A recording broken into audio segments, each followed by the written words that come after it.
Welcome to the World United. Welcome to the World United. Good morning, everyone. Welcome to the continuum of the series that we are showcasing on the third World Parliament of Spirituality. This is Dr. Kavita Rudgi in conversation with the visionary, the one man behind the World Parliament of Spirituality, Dr. Yugandhar, sir. Welcome, sir, to this session on the continuum series of the World Spirituality, Parliament of Spirituality. To start with, I would like to quote by Swami Vivekananda: Christ, Buddha, and Krishna are but the waves in the ocean of infinite consciousness that I am.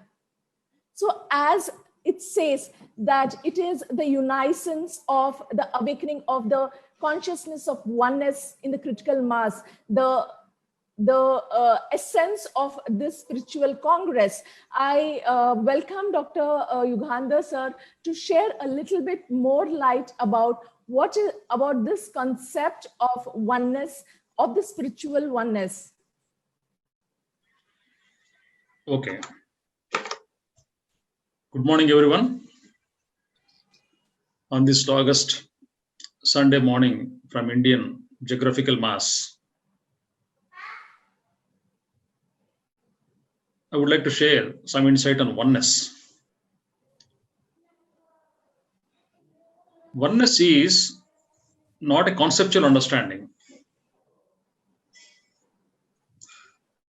Oneness is only a word which is very difficult to experience unless it is felt, unless it is thoroughly understood.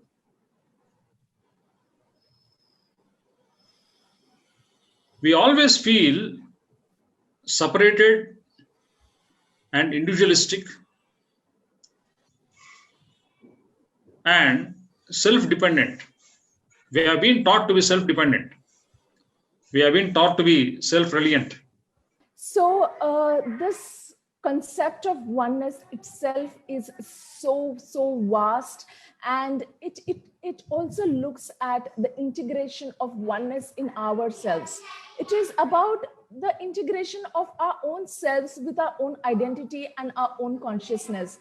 We always, as humans, we have a lot of difference when we fight a lot between our heart and our minds, right? So when we are able to get this oneness between our heart and our mind, that is where the seed of this oneness surely seeds up and it starts sprouting. So I would definitely call upon each and every one who is looking into this interview to start with the self once. So Dr. Yugandhar, sir, so how would this seed of oneness, which is sprouting in ourselves, how can we expand this first to our family, to our society, and to the world? Yeah. So normally people, because of the massive separative segmentalized consciousness, we feel very much individualistic. We feel as the most important person in the world. We want to be heard. We want to talk. And we want to seek attention in everything. Humans are the greatest attention seekers in the world, unlike trees and animals or anything in the nature. Because the only difference between humans and rest of the cosmos is the mind. Mind is a necessary evil. It is necessary, but yet evil. It is necessary for survival. It is necessary for intellectual understanding, but evil because it stops the soul awakening. The word man came from Latin menios, which means that who thinks. That who thinks is called as man. We call human. The word human came from hue. Hue means color. The man is a colored being, not clean, transparent. He's opaque because of mind. The light is coming, but mind is stopping it to go within. Wow. So unless this opaqueness for light and wisdom, we are transparent to social reality, but opaque to spiritual reality. Just like ozone layer in a greenhouse, it is transparent to light, but opaque to heat. Similarly, the mind also works like greenhouse. It is transparent to social reality, but yet opaque to spiritual reality. So the oneness is related to spiritual reality. It is opaque. Amazing. So it becomes transparent and translucent only when it is dropped. That's why Gautama became Buddha. One who has dropped his buddhi. One who has dropped his mind becomes a Buddha. Wow. What a revelation, sir. I mean, the concept of human that you said, the colors that we add to our mind, which makes us opaque. Wow. That is something that is really, really, I mean, it was an eye-opener for me personally. I'm sure it's going to be an eye-opener for each one of us. Now, continuing this aspect of opaqueness of the mind. So what would be the key sutras? What would be the right way of clearing up this opaqueness and making it more transparent so that we can absorb this light of consciousness? Okay. We always start from where we stop. So I stopped at Gautama Buddha. Let me start from the context of Gautama Buddha. He was originally called as Siddhartha by his mother, who died within a week after his birth. Right. He was called Siddhartha because the meaning of Siddhartha means one who has attained Siddhi. Siddhi is of social reality. What is displayed outside is Siddhi. Siddhi is not inner thing. Siddhi is what you display outside. It is exhibitionistic in nature. It is something related to achievement. So my son wants to be a great achiever of the world. That was the original intention of the biological mother of Gautama Buddha, and she named as Siddhartha. Within a week, she transited to higher realms. He was fostered by the foster mother, Maya Devi, and yet he was called Siddhartha Gautama because biological mother was Gautami. So in those days, the mother's name used to be added as surname instead of father's name because the man used to have many wives. So recognition goes by mother, not by father. So Siddhartha Gautama was his name. So Siddhartha Gautama, who was originally meant to be an achiever, became a Buddha. So achievement turned into attainment. Buddha means attainment, alignment, attunement, never achievement. Inside the world, in the spiritual world, there are no achievements. Achievements are only in the social world. The word achievement comes from the model of competition and comparison. In spirituality, there is no competition. So true. No trees compete with each other. No animal compete with each other. So true, sir. So true. I mean, this is so real in today's world. It's so real as far as the children, the development of the child is concerned. If the parents can shift the realm of from achievement to awakening or enlightenment within the child, from the child itself, I think many Gautam Buddhas would be born. Sorry to interrupt you. I couldn't stop myself saying this because being a parenting coach, that is one of my area, like, how to take it forward. So please continue. So I will start from where you stop. Yes, sir. So Gautama was meant to be Siddhartha, to be an adult achiever. A child is never in the world of achievement. A child is a flow. Child is only medium for cosmos to flow through him to the denser worlds. So by way of becoming Buddha, he became child. The adult turned into a child. The adulterated one turned into a child. A pure consciousness, an embodiment of innocence, an embodiment of light and wisdom. The Siddhi turned into a state of no buddhi. No buddhi is enlightenment. No mind is enlightenment. Becoming only body and soul is what is called awakening. The child is only body and soul, right? Right. Animal is body and soul. Tree is body and soul. Water is all 5 elements of soul consciousness. So the purpose of oneness, the understanding of oneness happens only this opaqueness is reduced. This opaqueness has to be pierced. It has to be percolated, pervaded by a lot of light and wisdom. Then only we can understand experientially what is oneness. Otherwise, it is only a word, nothing else. Wow. Amazing, amazing insights, sir. So I feel that to pervade or invade this mind, to remove the opaqueness, how would opening up of our heart help us integrate the oneness of ourselves, the integration between the mind and the heart? Would it lead us to a path of oneness in the self and then the further outside? Yeah. See, the whole problem is the man is living in a dualistic or a pluralistic psycho-emotional world. The dualistic nature is basically the head thinks in one direction, the heart feels in different direction. Heart says something which head doesn't accept. Head says something which heart doesn't accept. So when there is a unison between head and heart, when the mind marries the feeling, and then thought marries the feeling, then the reality emerges, awakening emerges. So this marriage has to happen. Marriage should happen not between man and woman. Marriage within should happen between head and heart. So the union has to happen between head and heart.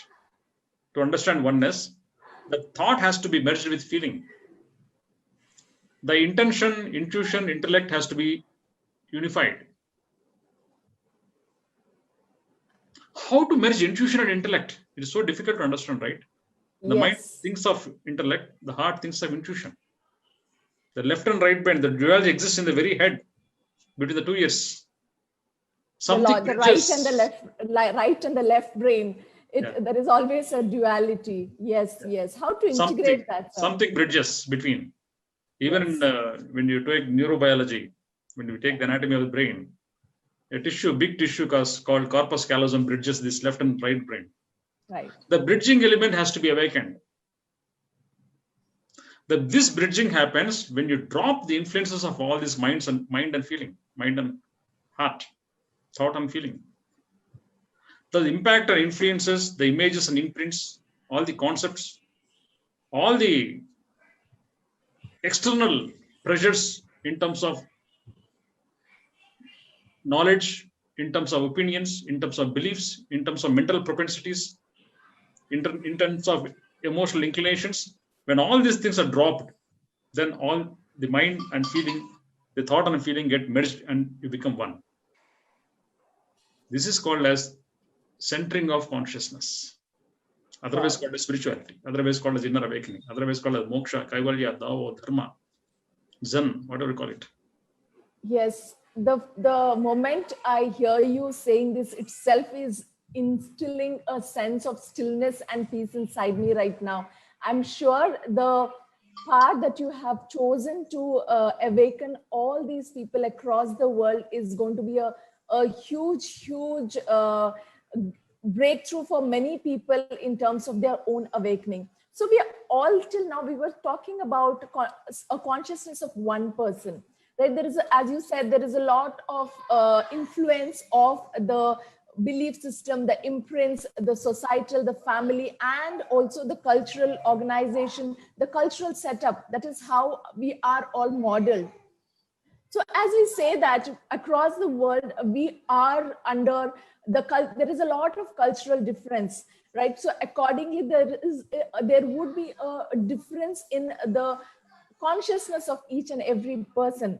So like we have so many speakers in this world parliament of spirituality. So everybody is at a different level of consciousness. So how would they come together, and how would they represent this unity consciousness across this whole parliament?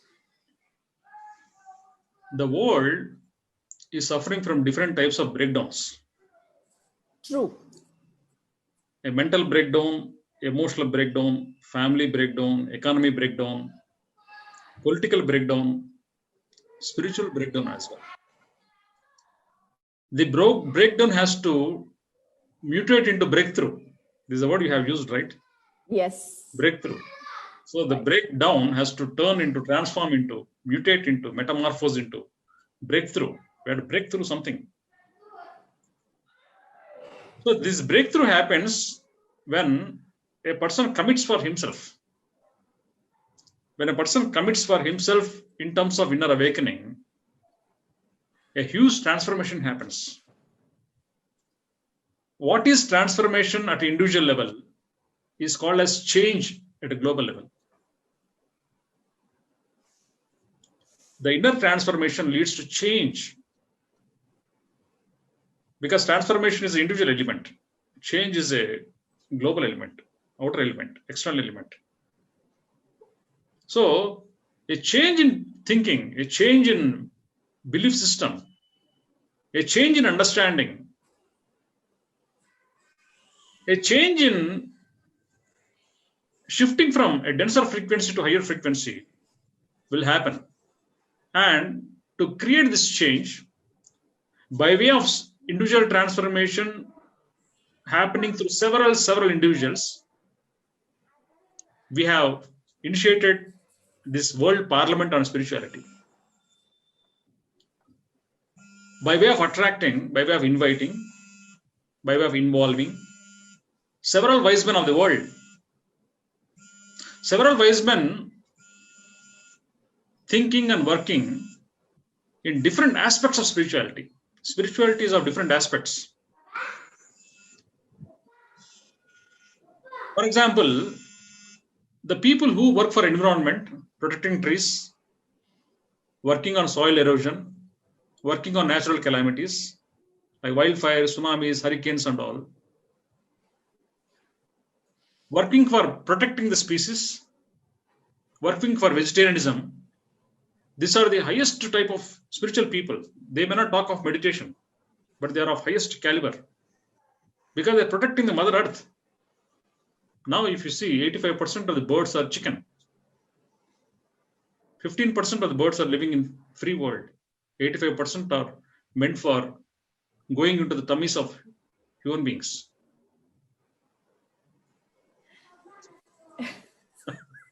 So we're inviting several people because the world is very much interrelated. The human beings are very much interrelated. Not only human beings, all that is called as science and art, be it education, environment, youth, women, disability, media, governance, politics, yoga, everything is interrelated. There can never be isolated growth. Evolution and growth can never happen in an isolated way. Growth has to be holistic. A holistic growth will happen when this interrelatedness and interdependence of all the science and arts will coalesce. That's the reason why we have spirituality and arts, we have spirituality, science and technology, we have spirituality, business management as well. Spirituality is pervading through management studies, pervading through politics, pervading through media. So if we can combine all these things, how it would be? Wow. I'm just envisioning that scenario where, you know, everything goes at having the root level of spirituality. I'm just trying to envision, sir, how would this world look if everyone is awakened? How would I mean, I'm taking a very futuristic view over here, but how would it look? I really want to hear from you. Yeah. Okay. See, what happens is there are several communities where people are awakened. When Gautama Buddha started Sangha, he didn't include women first. with the request of his foster mother Maya Devi, who joined his Sangha with a group of 500 people, he invited all these 500 people into the Sangha and started a new category called Bhikkhunis. The categories of the evolution of growth as per Buddha was, he must start with Bhikshu or Bhikkhuni, turned into Arihant. Arihant turns into Bodhisattva. The Bodhisattva turns into Buddha. These are the 4 categories there. So with the entry of Bhikkhunis, so much change happened. And the rules and regulations were framed. These are called Abhidharma. The rules and regulations related to Sangha was Abhidharma. And there are many people who were awakened. Even the barber who used to cut the hair of Buddha was enlightened. His name was Upali. So the barber came, sir, I also want to become awakened. Please join me. Yes, welcome. So there was no difference between a barber and a prostitute, a scholar and illiterate. There was no difference at all. Everybody joined him. So they all became awakened. Maudgalyayana, Sariputra, son of Buddha, at the age of only 18, he became enlightened. And there were so many spiritual masters along with Buddha, like Mahavira, Confucius, Lao Tzu, Socrates, so many people at the same time. And it seemed to be awakened world. When so many people get awakened, what happens is, so for example, if many people are not awakened, the globe appears to be too big. Because first it has to be awakened. That is an immediate target. When the whole globe becomes awakened, what happens is, we think of galaxy, we think of nebula, we think of other solar systems. How to awaken people living in other planets, other galaxies, we think of that. Wow. So many alien beings, so many spiritual masters in different frequencies with and without physical bodies are helping those who are in these denser frequencies. Similarly, when we elevate about the subtle frequency, we focus on those people in different realms, different physical strata in other galaxies. It happens like that. So it is a process of evolution. As is high, so is below. There are so many people who are higher than us. There are so many people who are below than us. So we work on the people who are below than us. Natural. Wow. So the Darwin's theory of evolution is ever continuing till the oneness reaches the whole of the universe. If I would like to sum it up, like we are starting it at our planet through this world spirit of spirituality, parliament of spirituality. So I have heard about this miracle experiment from you, which is one of the steps that you have taken up to create that consciousness, to awaken that consciousness, to energetically connect so many people, millions of people across the globe. Would you like to share a little more about it? What are we trying to do this year, and how? What are the measures that that are taken, and how is it going to help us awaken together? I'm definitely going to be a part of it. So I urge you to share a little bit more about the miracle experiment that you're going to conduct this year again. See, we all have a seed consciousness of wisdom in each one of us. Every individual, every tree, animal, everything that is live has got something called a seed consciousness in the form of cosmic blueprint. In Shiva Sutras, is called as Bijhavadana. Contemplation of the seed consciousness is very important to understand the truth and wisdom. Kabir said like this, Lali mere lal ki, jit deko tit lal, lali dekan mai bhi ho gayi lal. When I went to see God, I became God. So people need to understand the value of go inside and see the God within. And on the way, they become gods. So the 100 million experiment, like 100th monkey experiment we have 100 million experiment now. So we all have been governed by the man-made psycho-emotional matrix. The thoughts that we think, every thought that we think, every feeling that we feel, every emotion that is coming out, it exists. It exists. They won't fade away. They travel, impacting everyone in the world. People thinking and feeling in different parts of the world, irrespective of space and time, their thoughts and feelings are affecting us. So the conglomeration of these collective thoughts and feelings encompassing the whole globe has been turned into something called as a psycho-emotional matrix, which is otherwise called as the herd consciousness. Like sheep herd is there, the men herd, the human kind herd. The herd consciousness is governing the individuals. A few people have crossed the barriers, have crossed the boundaries of this matrix, and they have become awakened. So the people who are awakened means they are wakeful, that's all. They don't sleep. They won't go into slumber and sluggishness. They're awake, spiritually awake. But majority of the people are still the victims of this herd consciousness, otherwise called as the psycho-emotional matrix.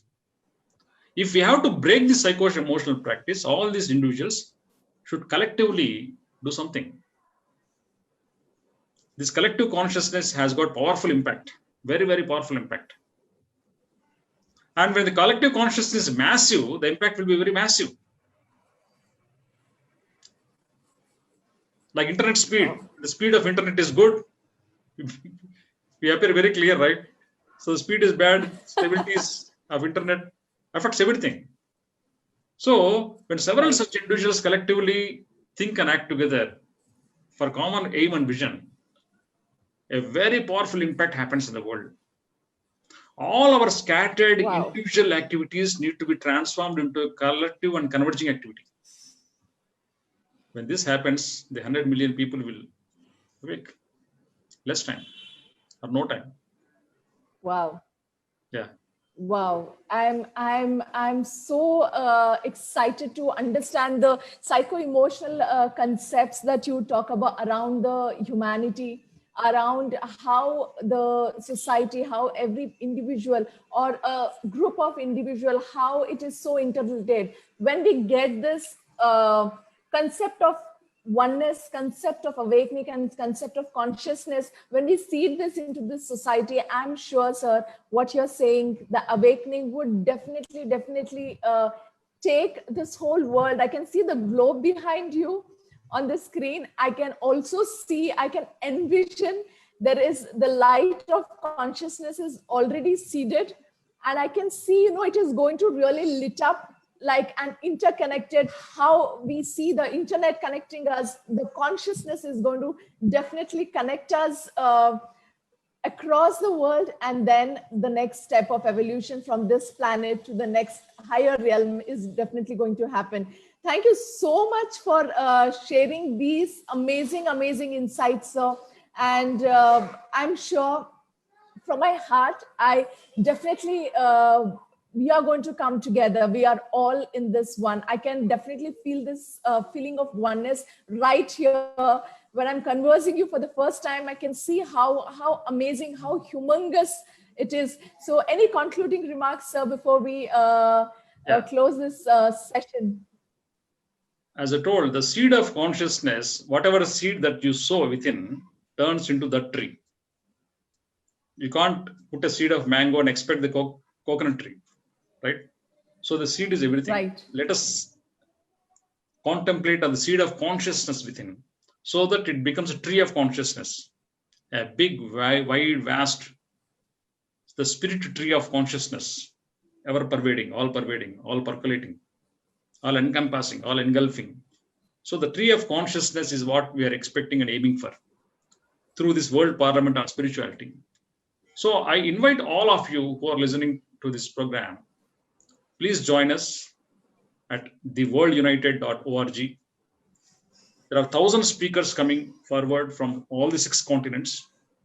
This event is given to 6 events continent-wise, from Australia, Europe, South America, North America, Africa, and Asia.